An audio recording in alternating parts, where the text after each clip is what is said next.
दरियाखान मरी जी union council Bhambri जे देह खरड़ो जा 20 खां वधीक ॻोठनि में पाणी 6 खां 5 फुट ताईं बीठल बिटे अज़ाब में बटिजी विया। ॻोठ अलाबख्श मरी, ॻोठ फज़ल मोहम्मद मरी, ॻोठ सेवो ख़ान कज़ाक, ॻोठ हाजी इब्राहिम मरी, ॻोठ गुल मोहम्मद मरी, ॻोठ बाबू मुबेजो समेत मुख़्तलिफ़ ॻोठनि जे रहवासिन अली मुराद मरी, रज़ा मोहम्मद मरी, मोहम्मद आशिर मरी, सोहबत मरी एहतजाज बाद सहाफ़ियुनि सां ॻाल्हाईंदे चयो त बरसात खे तक़रीबन महीनो गुज़री वियो आहे, मगर हिन महिल ताईं बरसात जो पाणी निकाल नाहे करायो वियो।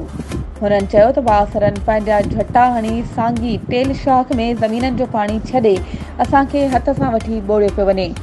फसल तबाह थी विया आहिनि। हुननि चयो त बरसात जे पाणी सबबि गैस्ट्रो, मलेरिया, पेट, साह, ख़ारिश समेत मुख़्तलिफ़ बीमारियूं पखिड़िजी वियूं आहिनि ऐं बीमारियुनि में अवाम मरी रहियो आहे, मगर हिन महिल ताईं सिहत खाते का बि मेडिकल कैंप क़ाइमु नाहे कई।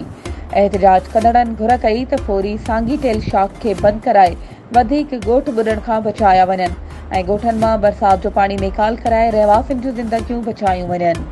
हिन वीडियो खे लाइक करे असांजे चैनल खे सब्सक्राइब करियो ऐं हा, उन सां गॾु बेल आइकन खे प्रेस करणु न विसारिजो।